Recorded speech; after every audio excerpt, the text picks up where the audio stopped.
Assalamualaikum warahmatullahi wabarakatuh. Bertemu dengan saya Fatwa Sari Tetra Dewi atau biasa dipanggil Bu Fatwa. Saya dari Departemen Perilaku Kesehatan Lingkungan dan Kedokteran Sosial FKKMK UGM.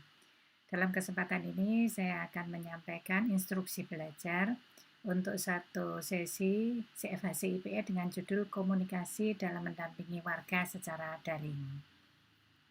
Jadi setelah instruksi kuliah ini nanti adik-adik saya harapkan untuk kemudian mencoba mendesain dialog yang kemudian bisa dipakai dalam mendampingi warga secara daring dari contoh yang kemudian saya berikan. Baik, kita mulai. Jadi tujuan pembelajaran sesi ini adalah nanti diharapkan adik bisa mengetahui prinsip-prinsip berkomunikasi secara daring untuk pendampingan masyarakat.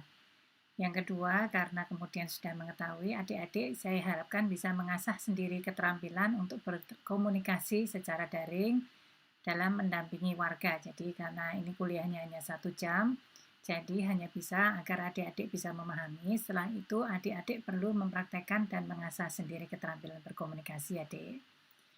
Baik, kemudian yang pertama kita diskusikan adalah sifat komunikasi di media sosial. Ini ada beberapa aspek yang kemudian perlu kita perhatikan bahwa di media sosial dominasi komunikasi adalah secara tertulis. Jadi berbeda dengan komunikasi-komunikasi misalnya di televisi yang kemudian bisa lebih banyak dalam bentuk video. Tapi kalau dalam bentuk media sosial yang adik-adik akan lakukan, itu nanti sebagian besar dalam bentuk tertulis dan sifatnya asinkronus.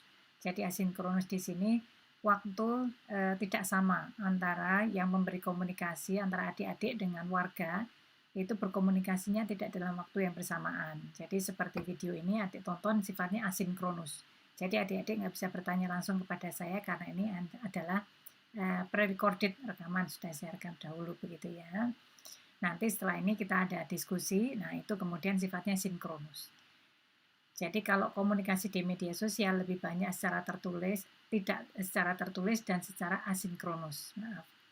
Kemudian aspek nonverbal menjadi lebih sulit ditangkap karena kemudian tidak ada face to face begitu ya, sehingga kita tidak tahu apakah ekspresi emosi lawan bicara ini dia sedang sedih atau sedang senang, itu kita tidak bisa membaca secara mudah.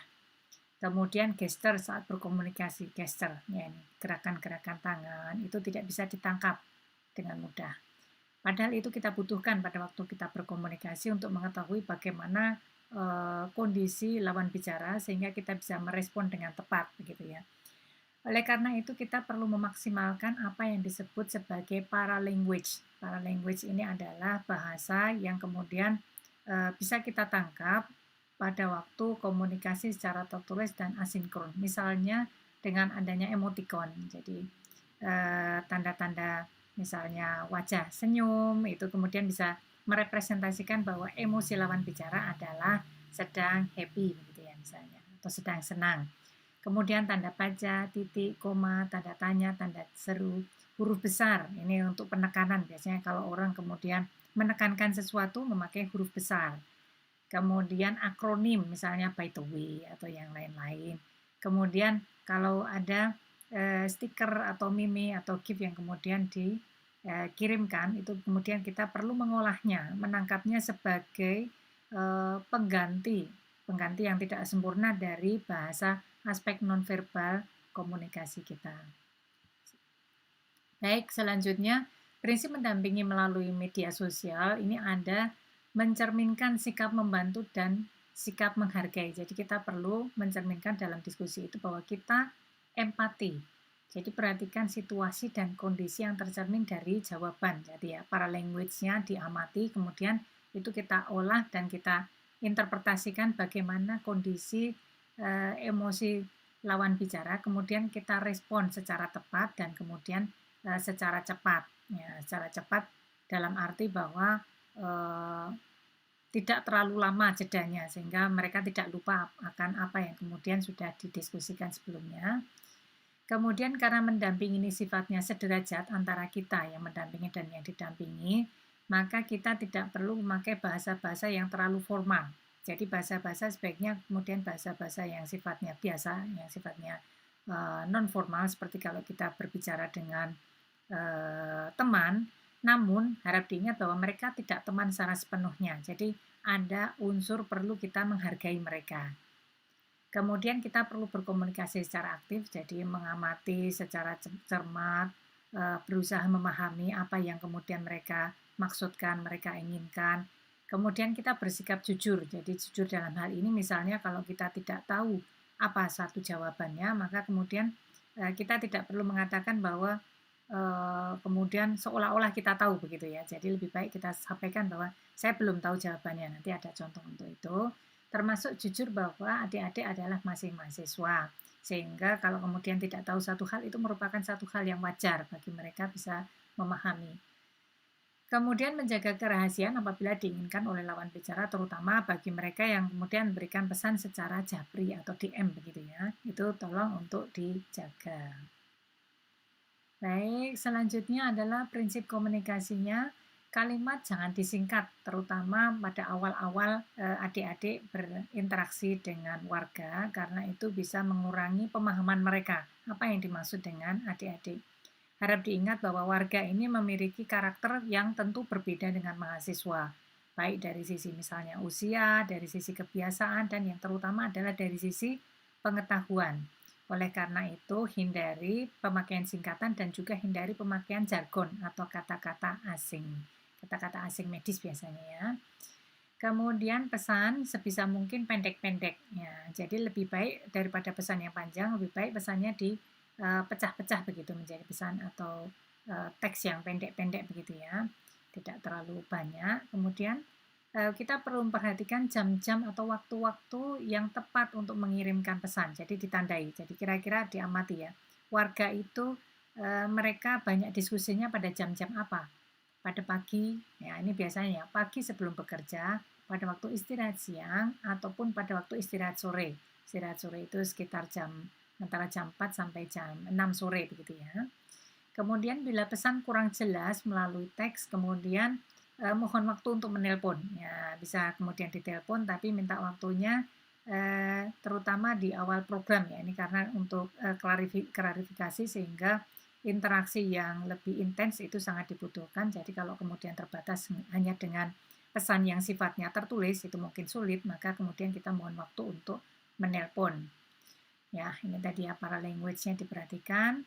Kemudian kalau pesan teks itu lama-lama terasa membosankan, nanti kemudian bisa kita kita berikan pesan-pesan yang dalam bentuk yang gambar atau dalam bentuk yang video supaya tidak membosankan begitu ya, supaya tidak membosankan dan lebih meyakinkan. Ya, oke, berikutnya adalah tahapan mendampingi secara daring. Di sini yang pertama kunci keberhasilannya adalah kita perlu mendekati tokoh masyarakat. Apabila tokoh masyarakat ini kemudian sudah bisa memberikan kepercayaan kepada kita, maka kita akan lebih mudah untuk kemudian mengakses kelompok-kelompok WhatsApp yang ada di warga. Saya kira adik-adik sudah kenal dengan tokoh masyarakat, hanya perlu mengingatkan saya kira ya, perlu mengingatkan bahwa adik-adik itu siapa, karena mungkin sudah lama tidak berinteraksi, jadi perlu mengingatkan. Kemudian mohon izin untuk bisa mengakses media sosial yang banyak dipakai oleh warga berinteraksi, berkomunikasi satu sama lain. Di sini proses komunikasi, ini ada proses komunikasi untuk mendampingi ada 5 tahap. Yang pertama adalah menyapa dan memperkenalkan diri.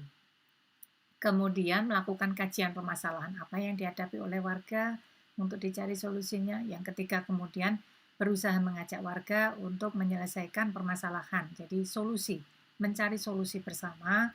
Yang keempat kemudian kalau misalnya ada bosan dalam proses komunikasi itu apa yang perlu adik-adik lakukan, jadi yang tips and triknya begitu ya. Dan kemudian yang terakhir adalah berpamitan apabila programnya sudah selesai atau mau off dalam waktu yang cukup lama. Baik. Yang pertama, ini nanti adik-adik akan pelajari sendiri. Jadi karena ini sifatnya adalah instruksional, nanti setelah slide ini akan ada slide-slide yang lebih komplit yang bisa adik akses dan coba adik diskusikan bersama dengan teman sekelompok CFHC. Adik adaptasikan contoh-contoh dialog di WhatsApp setiap tahap pendampingan dalam slide-slide yang berwarna biru. Saya berikan tanda berwarna biru. Nanti akan kita coba role play dengan dialog yang adik susun dan juga kita diskusikan kalau misalnya adik-adik ada pertanyaan, nanti kita diskusinya dialognya akan saya pilih secara random ya. Jadi nanti kita diskusikan selama 20 menit secara sinkron insya Allah. Ya, ini contohnya. Jadi proses pendampingan. Jadi saya punya contoh mendampingi warga tapi sebagai bagian dari tim Satgas Covid. Jadi kami mendampingi para relawan yang kemudian mereka mendampingi warga, sehingga pertama kami harus berinteraksi dengan tokoh masyarakat. Setelah tokoh masyarakat oke, kemudian relawan kita tugaskan untuk mendampingi. Jadi ini saya ambil dari contoh-contoh itu, coba silahkan nanti diadaptasi sesuai dengan konteks yang ada di tempat adik-adik bertugas. Oke, begitu saja. Mungkin nanti kita akan bertemu lagi, insya Allah selama 20 menit ke depan. Assalamualaikum warahmatullahi wabarakatuh.